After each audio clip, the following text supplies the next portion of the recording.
Dear whoever finds this, my name is Steven. I'm 25 years old, and well, if you're reading this, then I'm afraid that I'm long gone. Where, you ask?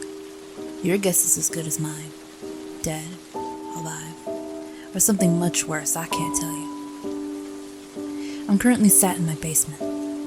I say currently, but I've been in this dreary, beaten, brick-walled prison for weeks now. Maybe months. Time isn't relevant down here. Nothing is relevant. I'm here now, and in all honesty, I don't know whether that's good or bad. I started counting down the days by etching a dash for each day, but after the sun went down and never came up, I stopped. The small rectangular window being my only connection to the outside world didn't last very long. Although with the rain cascading down it, I couldn't really see out of it anyway. Just a warped screenshot of my neighborhood. What was once my beacon of hope became my tormentor, knowing just outside that window I could be free. But for how long? The voices come to me regularly. I only ever get a short respite before they start weeping again, telling me it's safe out, pleading at me to open the door. All I know is I'm safe right now. Safety is a concept I took for granted, but now I truly know the meaning of the word. Being able to walk outside, breathe the fresh air without knowing it could be your last. I'm getting ahead of myself. I need to get this written down whilst I still can, and whilst I'm still sane enough to remember. I'll go back to the beginning, before the sun went black and this basement became my tomb. Before the voices became tempting.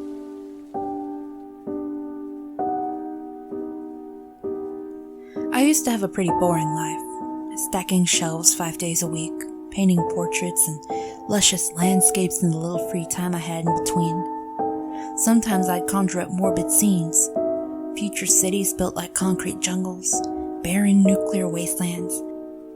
There's something calming about seeing a decimated world and then looking out of your window to see luscious fields, unknowing it could all be decimated within a few short weeks. God, even a flock of pigeons would have been a welcome sight if I only knew. It was during one of my 15-hour shifts stacking boxes on top of boxes that something fell off. It was the start of this lockdown, the storm in its youth but still on the tip of everyone's tongue. The media were calling it the storm of the century. We didn't have many, if any, storms in England. An occasional bit of bad weather, but never like this. It was a pain with all the panic buyers, but hey, they were paying my overtime for a menial task, so I can't complain. Susie came up to me just after my shift started, her cute button nose looking up to me. The 5'2" brunette 21-year-old had been a close friend since secondary school. We never really talked much in school, or even outside of it really now that I think about it. I guess my version of a close friend was someone I'd say hi to more than once a week. We worked together for a few months now, and she always made time for me. Although I didn't reply much, we'd text off and on to catch up on each other's lives. We both had rough patches in our lives, and for some odd reason, we'd also confide in each other. "Hey Steven, any plans for the weekend?" Her eyes twinkling with a look of excitement splattered across her face. "Hi Sue." "No, not much, just gonna have a quiet one in. Gotta take my dog Rex to the vet's whilst I get the chance." "Ah, right. Sounds fun. Well, I'm having a party Saturday night, so feel free to stop by. I mean, if you're not too busy." "Yeah, sure, I'll think about it," I confidently said, knowing fully well that I wouldn't be attending. I hated the social expectation having friends brought with it. I'd much rather stay in my own bubble and mind my own business. The companionship was nice at times, but I'd soon find myself overwhelmed and anxious.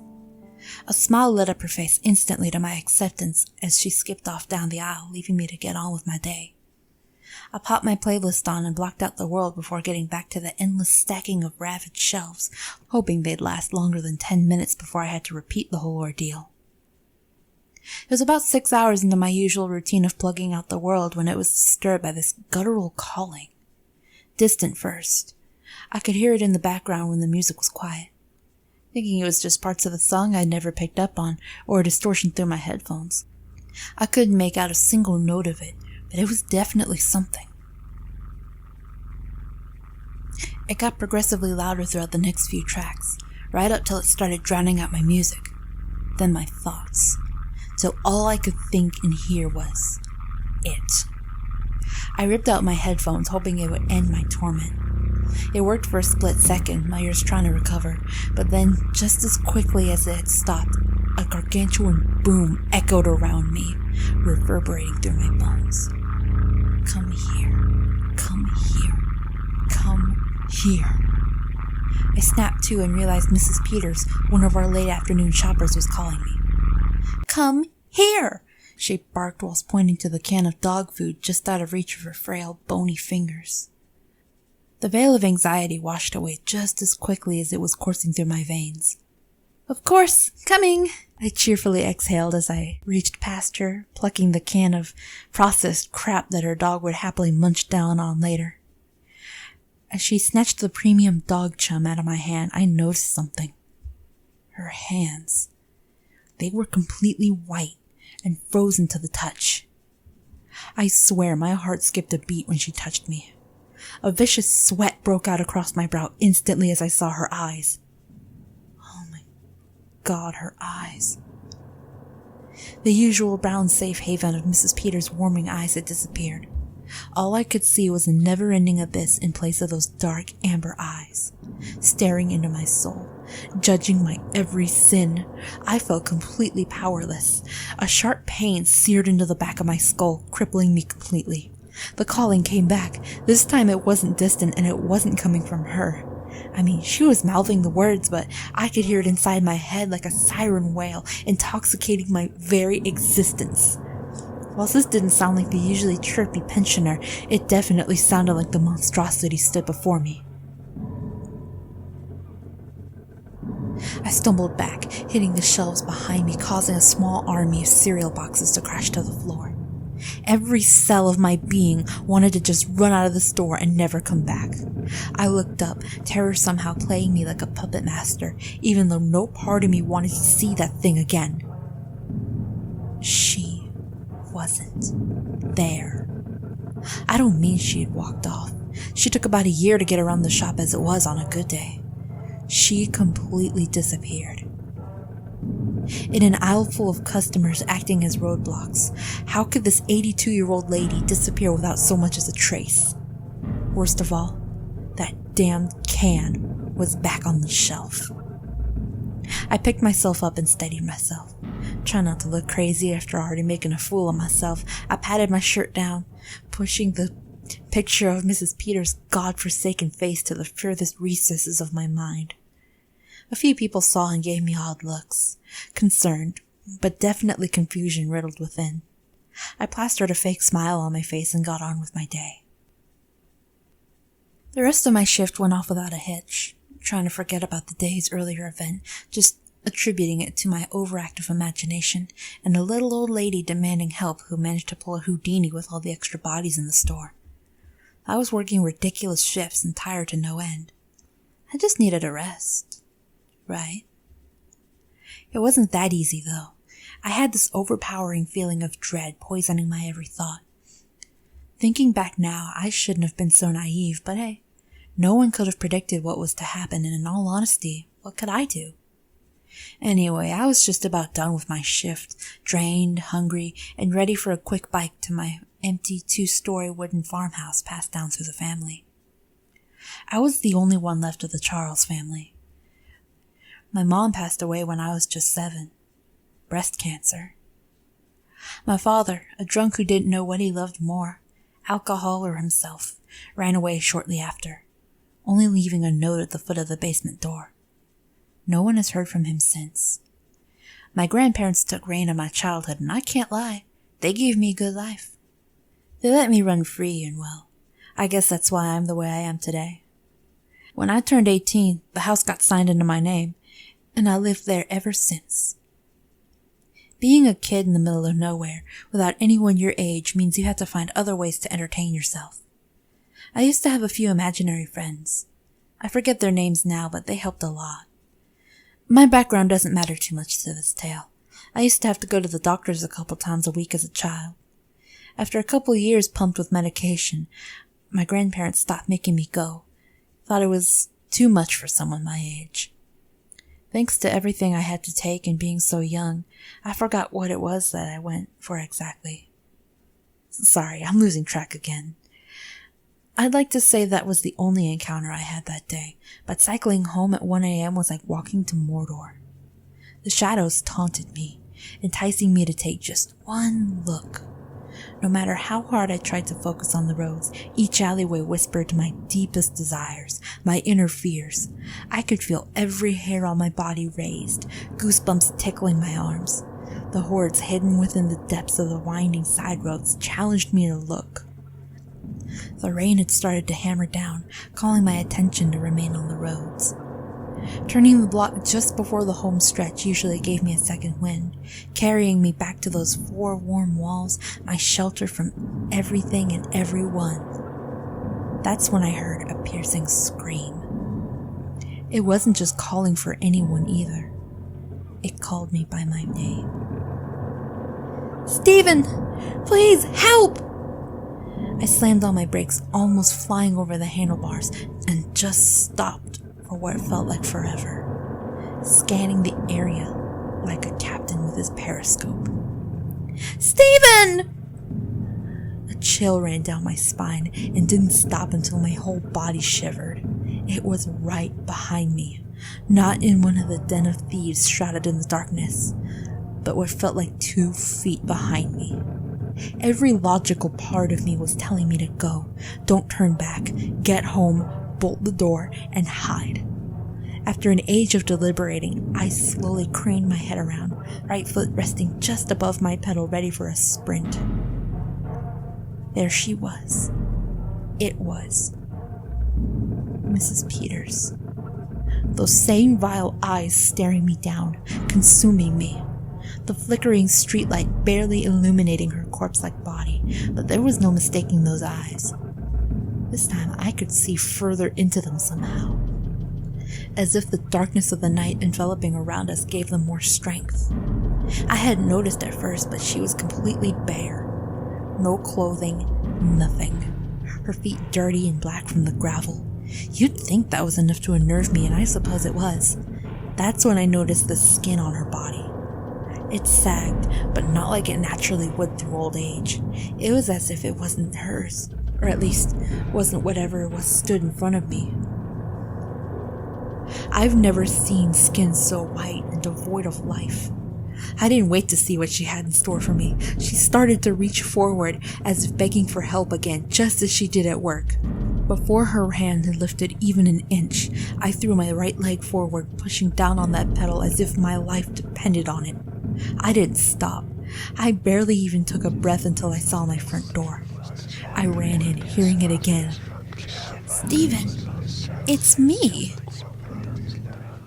This time I couldn't decipher where from, but I didn't care.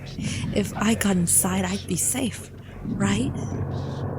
Throwing the door open and slamming it behind me, I heard nails clicking along the old pine flooring, at first slow, now sounding to gallop towards me.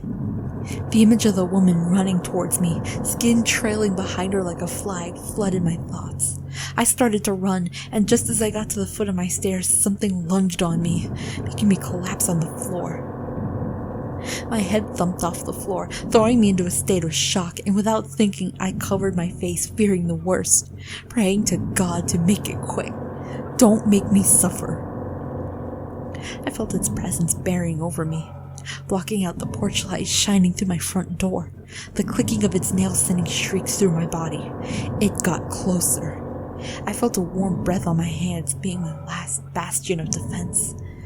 The disgusting stench it brought with it was enough to make me throw up. Then a loud, piggy snort and licking ensued. Damn. It was Rex. The big old brute of a staffy was happy to see me.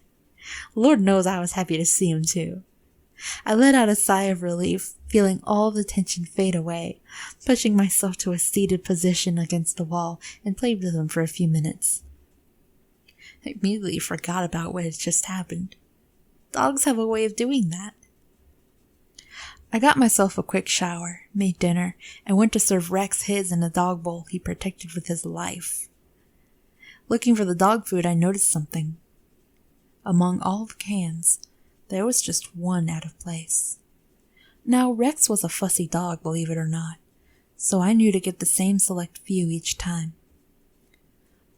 Out of the cans that stood to attention, to the left, out of regiment, was the one Mrs. Peters asked for earlier. Premium dog chum.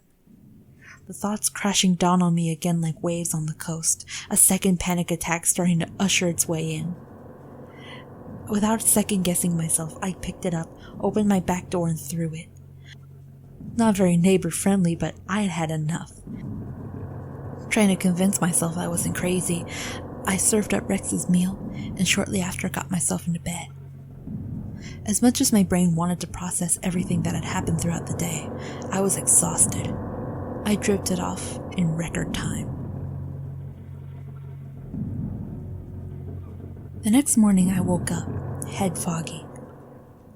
I may have passed out instantly, but waking up well rested was not on the agenda that day. Rex was just sitting in his corner in the morning. He gave me a nod of approval and I patted him on the head. "Hey buddy, ready for the vets?" I said in a voice we all say for our fur balls. The storm was starting to pick up outside. Those ominous clouds soon took over the sky, blocking out the sun, and I decided I'd have to take him next week. With my plans dashed for the one-day weekend I had, I decided to skip breakfast and went straight to painting. I opted to do another portrait, something a bit cheery. I'd had enough morbidity for a while, so I wanted to take my mind off it. As the hours passed, fully taken in with the masterpiece I was creating, Rex still sat in his corner. I decided to grab a bite to eat. The wind was whistling through the hollow bones of my home. I took another look outside and all I could see were those jet black clouds. Never ending. The rain was heaving now, many rivers raging down the sides of the street and creating whirlpools around the drains. I scanned the street for any signs of life. Not a soul was out. Well, that's what I thought. As I started to turn and draw my curtains, I noticed footprints in the grass just in front of my window. No tracks of someone walking to that spot outside my window. Just 2 footprints about 3 feet away. The rain must have been coming down for hours by that time, but the grass looked completely dry where those feet had been. As if whoever had been out there all day. I noticed a blackening around the edges of the solitary tracks. Was it burnt? Or some sort of substance? As I tried to inspect the unknown goo closer, a glint in the window caught my attention. 2 piercing orbs just hung there, just below my eyeline. Looking closer to see where they were emanating from, I noticed something. They weren't coming from outside. They were right behind me. A tingle ran down my spine as the pin dropped. I spun around, almost sweeping myself off my feet. Nothing. Something in the back of my head made me look over to the basement door. A sense of dread always swept across me with the thought of going down there. Still standing by the window, I listened out in silence, trying to detect anything out of place. I can't tell you how difficult this was with the rain bombarding the windows and the wind risking to rip my door off. I contorted my neck, almost giving myself whiplash. I looked over to the labor of my day, the painting, the noise coming directly behind it.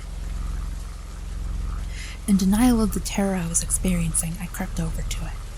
The area being dimly lit by the gray strands of sunlight that pierced the clouds made it difficult to see from the other side of the room. It was as I got closer that I started to hone in on the source of the sound. The goddamned painting. The innocent blonde-haired Mona Lisa I created wasn't how I left it.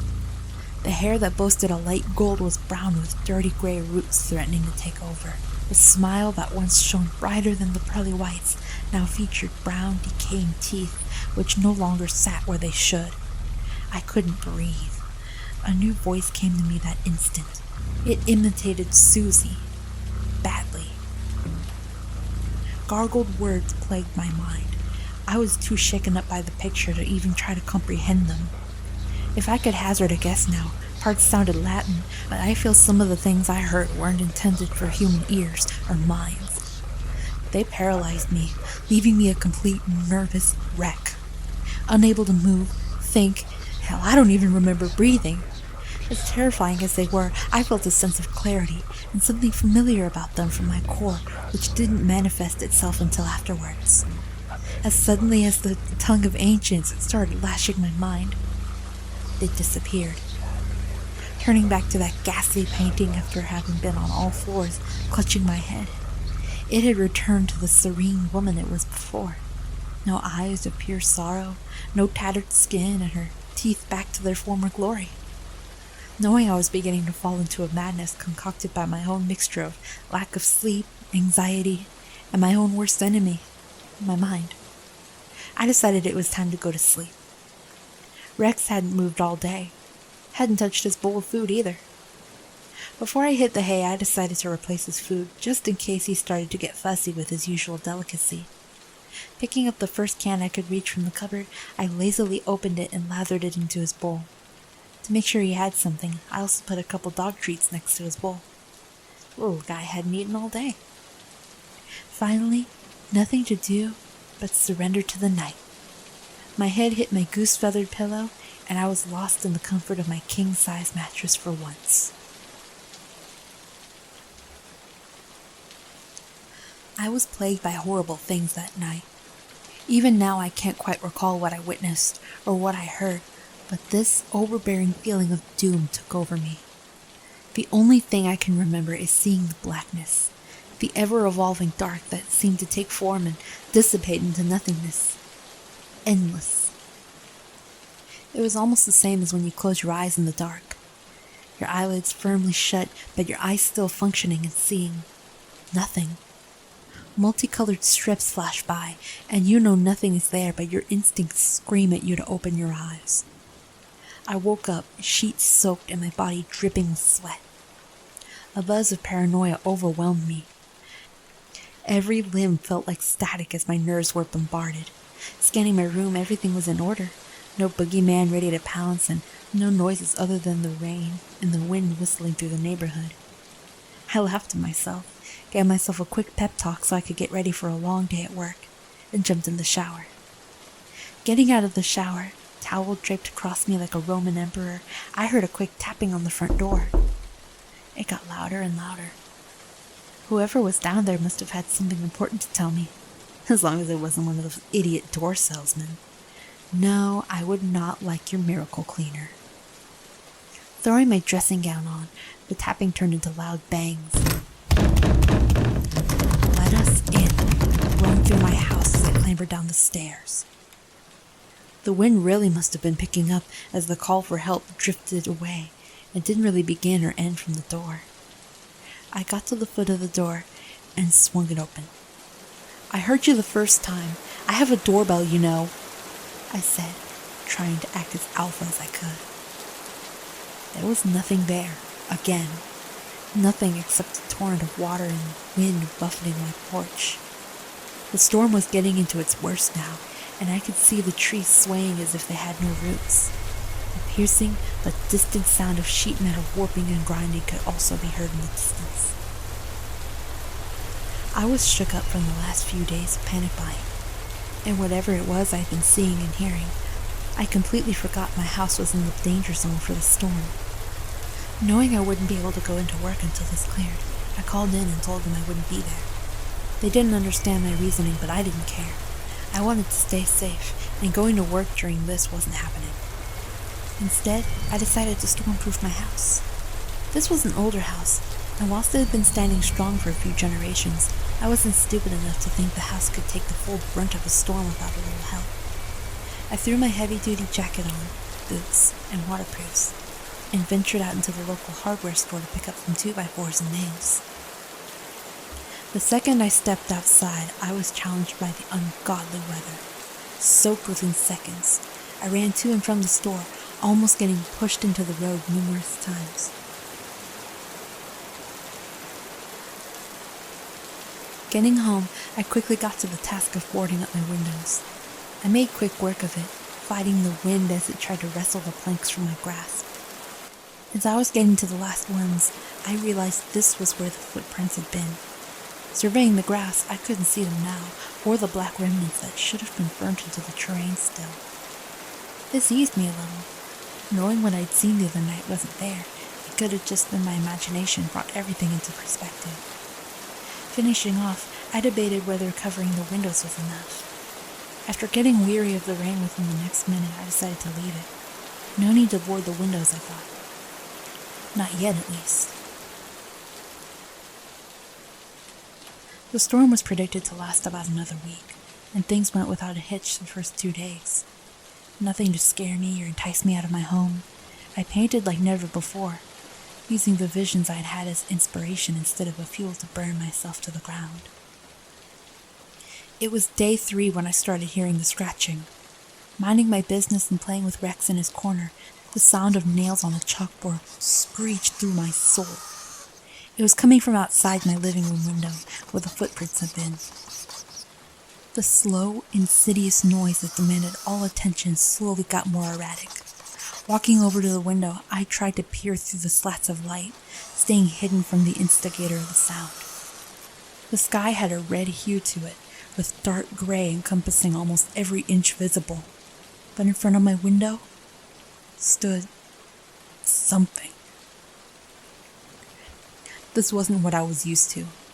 This wasn't something anyone would be used to. This wasn't natural. Standing directly in front of the window was this thing. It was nothing like what I had encountered in the previous days. Its body was brown and mummified. Shavings of skin hung to its frame, ready to flake off at the slightest shake. The flesh around its chest had started to rot. I could see maggots poking their heads out as they took in fresh air for the first time, quickly retreating and burrowing their way back into the banquet. Its legs and arms were almost completely scabbed over, with dark reds oozing here and there. I saw those bony fingers again. Whilst the rest of the thing was putrid, its hands were bleach white, which quickly faded to the rotten brown at the wrists. Usually veins would show like northern lights on a white this pale, but it was completely devoid of any life. Its long nails cracked and shattered into dozens of sharp daggers. I couldn't quite make out its face. I didn't want to either. Whatever that thing was, I had already seen enough. It just stood there, twitching unnaturally every few seconds, cracks traversing its forearms with each rupture of movement. It struggled to lift its carcass-like arm, but eventually managed to raise it to just about my eye level. So far, it hadn't made any signs it knew I was there, angled like a contortionist with my head at 90 degrees and the rest of my body pressed up against the wall. Its blackened nails pressed against the pane of glass that was peeking between the planks on the other side of the window and clumsily scraped across it, each millimeter bringing with it a chorus of pain and suffering. I struggled not to let out the agony in my breath, but held it down. Its fingers danced across the glass for another minute before I heard a bark come from behind me. Finally, Rex had woken up. I gave him a little nod and held my finger to his lips, hoping he would be quiet. He seemed to get with the program straight away. Turning back to the show before me, I saw nothing. No noises, no hideous monster to drag me out. That's when I looked out the window properly this time. My head no longer dangling at an angle, looking straight ahead as I realized something. It hadn't just been scratching the window. It had written something. Trying to make out the jagged etchings, I realized they were letters. I see you. At first I stood there in disbelief. This couldn't be real, could it? As it all dawned on me, I started to shake, tears starting to caress my cheeks and fell to the floor before me. Scared to death and worried what might happen next, I started to board up every opening in my house. Any entrance and exit I had was blocked. Nothing in, nothing out. I'd be safe from the storm and whatever it brought with it. The only thing coming through were a few beams of sunlight in most openings, rays of hope to keep me going. Although with the storm showing no signs of stopping soon, those were few and far between. I shouted over to Rex, thinking my trusty companion would protect me, but he was still in his corner. No nod. Maybe he's been as tired as I have. I didn't bother to go over to him, allowing him to get as much sleep as he needed. I don't know whether he saw them, but with every hour that the cogs in my head would go into overdrive, he'd stay in the corner more, sleep more throughout the day when he'd usually be bounding around. I didn't take it out on him, but he must have picked up that I was starting to lose it at that point. The storm calmed down a little when it got to the beginning of day 6. I thought the nightmare of voices, banging, and visits were going to be coming to an end with it. Saying I was wrong would be an understatement. The banging now became a regular occurrence in the house. I say that casually, however, every single time I heard it, I winced, shrouded in pure terror that the thing outside was one bang closer to getting through my wooden fortress, getting to me and doing whatever the hell it wants to me. Every single time I thought I had gotten used to the rhythmic beat, my skin crawled and I braced as I heard the house creak. Each time I thought of those wooden planks getting weaker and weaker. Every now and then I'd see its fingers slip through the openings and feel around. It still had Mrs. Peters' voice, routinely imitating her and asking me to come to it. After a few more days of the apparition asking to come in with its filthy mitts, I heard something. Something out of place with the usual pleas, which had become even more distorted and impatient. The sound of wood splintering. As I turned over to my living room window, I noticed a new light shining through the room. At first I thought this had already been there, but after a second barrage of knocking in the space of a few minutes, it got larger. More light seeping in, and with it, I could see it. Part of it, at least. It was getting closer to me. The grotesque being before me must have noticed the weakening timber too, as it let out another torrent, sending splinters crashing against the thin window pane. My shelter was breached. I turned for Rex. Nothing. He just laid there, looking directly forward at that window. The bowl I had moved next to his bed was still untouched from days before.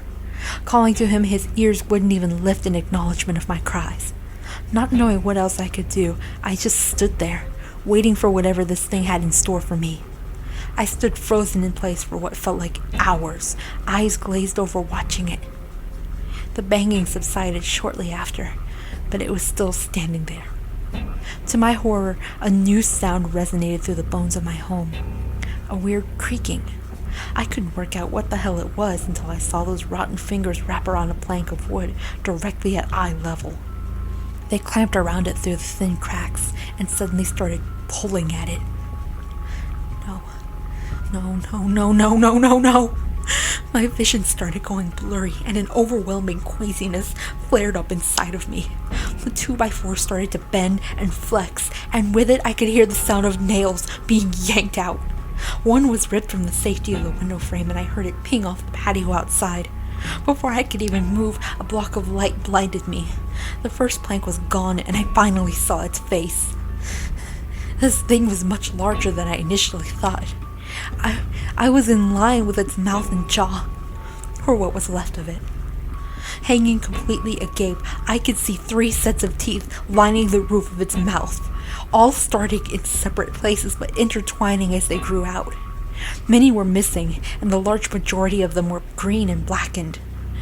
Its lower jaw was devoid of anything but that disgusting tongue. It hung there loosely, detached from the lower jaw which should have been its nest.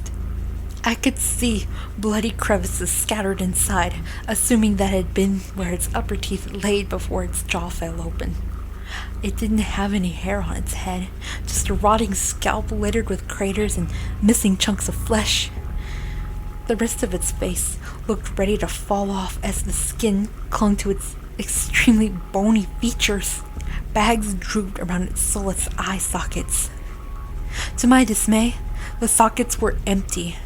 2 vast chasms carved into its skull, knowing no end, deeper than any mountain is high.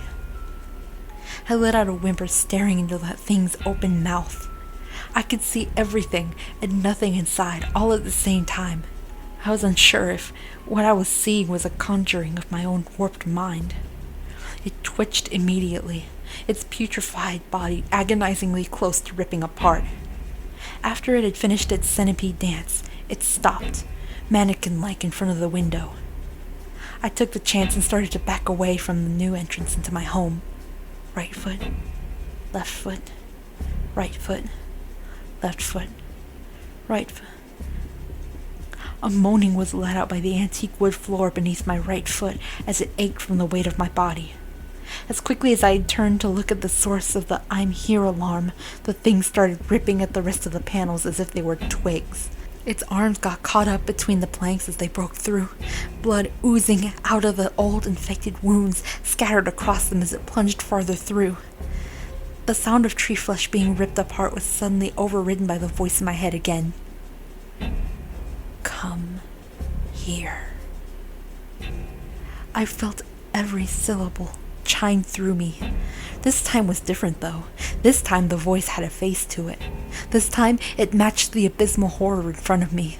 I clamped my hands down over my ears, trying to uselessly block out the barking. Knowing I was simply waiting for my slaughter, I started to wake up and step away again, turning around so I could no longer see it. A sudden burst of adrenaline surged through my veins, throwing my limbs into overdrive as I started to run. Without thinking, I flung open the basement door. After locking it and bracing it with a small colony of boxes, paint cans, and a shelf, placed rather annoyingly in any other situation, which I threw over the boxes for good measure. I sat down there in silence for a long time. I could hear wet feet slapping against the wooden floor above me and the occasional scream of frustration. It was directly overhead, and I could hear its muffled, disfigured breathing getting heavier by the minute. I followed it around the house, hearing each slap on the floor, as if it were heaving itself with each step. It would wander past the basement door, but never seemed to stop in front of it. I guess my adrenaline-fueled escape plan had worked for now. It wasn't long after the footsteps ceased that I realized the situation I was in. With how quickly I ran into the basement, I didn't have time to think about what I'd need down here. 12 feet above me there was a kitchen full of food. I'd get hungry eventually, and I'd need to venture up there. Maybe the thing would give up and leave. I still didn't want to risk it, though, so I waited it out that night. As the darkness consumed the night, the window of my basement became an abyss. I decided I'd try to get some rest and then go up once the sun started to come up. The pattering of the rain outside comforted me and drowned out anything else. I woke up,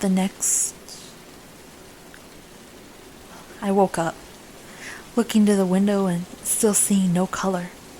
I felt like I'd slept for a while, but the sun still wasn't out. I hadn't slept for a whole day and woken in the night, had I? I didn't even have a way of checking. My phone was upstairs, and whilst I did have to make the journey up there soon, my phone wasn't a priority. That's when my eye caught something in the corner of the room. A 3-foot-high shadow nestled next to the washing machine. Everything seemed to slow down for what felt like an eternity. The rain still hit the glass outside at the same pace. I felt on high alert, every drop making my ears perk up. My eyes tried to pick up the still vague form in the corner. I could hear its muffled breathing echoing across the basement. Eventually the shadow moved. It was as if the unknown entity had woken up and just noticed I was there. Registering me, it started to approach. I could hear its nails skipping across the concrete floor. It got within 10 feet, and all I could see was the familiar white tuft of fur on his chest. It was Rex. That's when I realized I hadn't brought him down.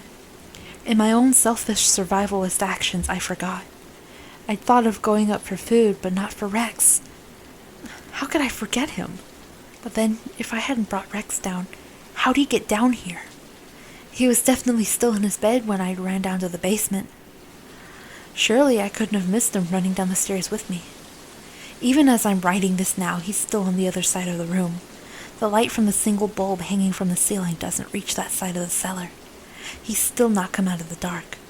Every now and then the light will flicker and he'll seem to get closer. No matter how much I call him, he doesn't come out. He'll stand at the edge for hours on end, looking in my direction. I tried taking a closer look, but no matter how hard I try, all I see is the snow-like emblem on his chest while the rest of him is obscured by darkness. It looked like it had to be him, and I'd forgotten he got down there. But whenever he'd stand watch over me for hours, I'd stay propped against the wall. My eyes never looked anywhere else but at him. During the staring contest, I heard the voices again. Mrs. Peters calling me for help, and Susie crying too. They'd start off sounding as they were in real life. Each passing minute they got progressively more disturbed. Rather than taking turns, they now sung a horrific duet at me. They wouldn't stop. They haven't stopped. I just want to make them stop. They're not even the worst part of the voices. It's not always there, but it creeps in from time to time. A manic, deep laughter will fill in the background noise, acting as ad-libs to the weathering women's voices. I'm not sure how much more of them I can take. Susie's voice will routinely call me and beg me to open the window.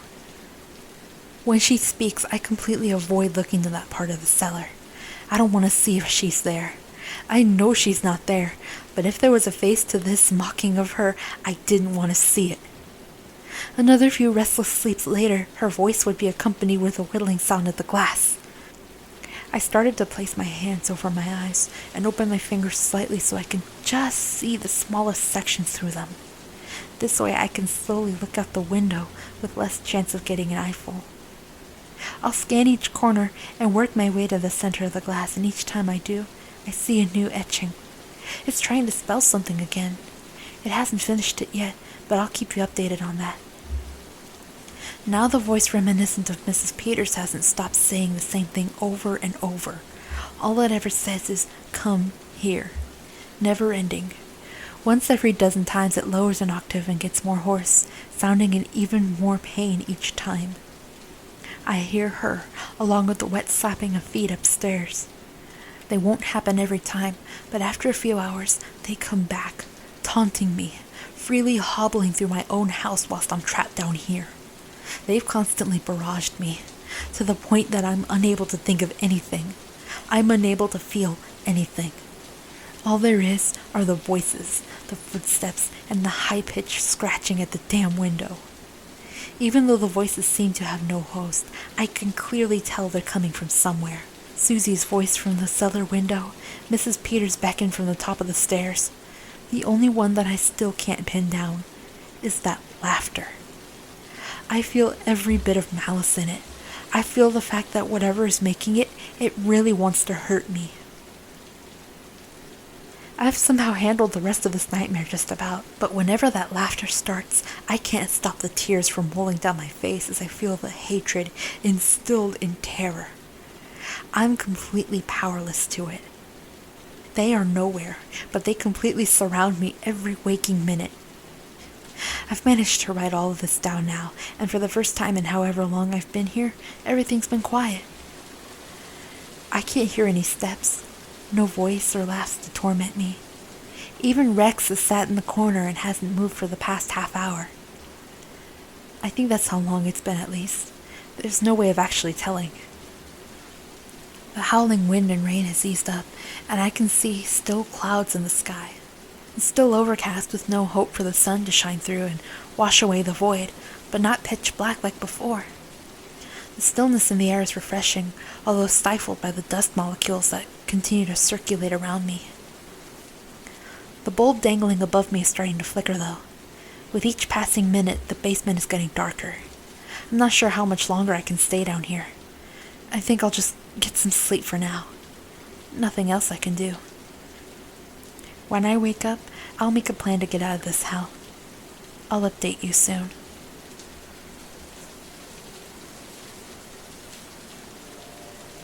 It's me again. I've not got long to write this, but I'll get everything I can down. I managed to get some shut-eye. This, however, was disturbed by a loud smash. The light had completely gone out. I woke up due to it blowing out and sending shards across the room. Luckily, none actually injured me, and I've got a sharp piece ready next to my right thigh. At least now I had something to protect myself with, other than the pen I'm using to write. Rex awoke from his slumber thanks to it too. He's not moved, but I can feel him staring through me. With each passing second, he seems to move, but when I close my eyes, he's right back to the same spot. I still can't focus on him completely, no matter how hard I try. It wasn't until he seemed to lower his head that I noticed the intruders to the left of him. 2 figures slumped up against the wall. They're not really moving either.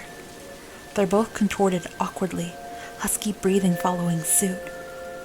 The trio are just sat directly across from me. Even as I write this, I doubt you'll be able to read it with my quivering body. I'm trying to stay as still as possible. The footsteps have found their way to the door under the stairs, and since then they've been pounding at it constantly. The boxes tumbled down the stairs as the hits got stronger, the door weaker. Clearer voices are coming through now. Let us in. No distortion this time. It's definitely a male's voice. He's laughing at me too. I've got no way out. Food will be meaningless if I'm stuck in the basement, and the prospect of trying to run doesn't give me a glimmer of hope. I think it's time to let go. I've lost. I'm gonna sit with the others now. There's a slot for me to fit in between Rex and the others. Maybe it won't be that bad. Whoever finds this, just know I tried to fight it as long as I could. I hope this is a testament to that. This battle is with something way above me. Way above you. Something way above us all. I'd rather let myself go than be taken away by the thing upstairs. Goodbye.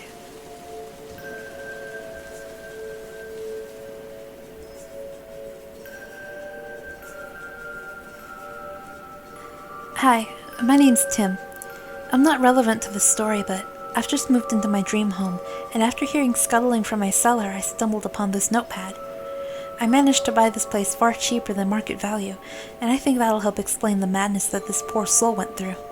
You see, when I was inquiring about the property, I asked why it was going for so cheap. Apparently, the previous owner was a paranoid schizophrenic and stopped taking his medication. He hadn't left his house for over a month, missing work too, so the manager went to check up on him a couple times. After a few weeks of nothing and still seeing his house boarded up, he decided to call the police. They found him in his basement, slumped against the wall. He slit his wrist and cut out his eyes with a shard of glass. There wasn't anyone else there and no signs of a break-in. Just 3 black stains lined up against the wall next to him. I asked about the dog too, but nothing was ever found to suggest he ever had one. There was never any storm of the century here either. I'm sorry I couldn't give you much closure on this, but I felt it was right to share his story. It seemed to be his dying wish. Whether what he saw happened or not, my guess is as good as yours. All I can say, there's definitely something making noises in this basement. Probably just rats.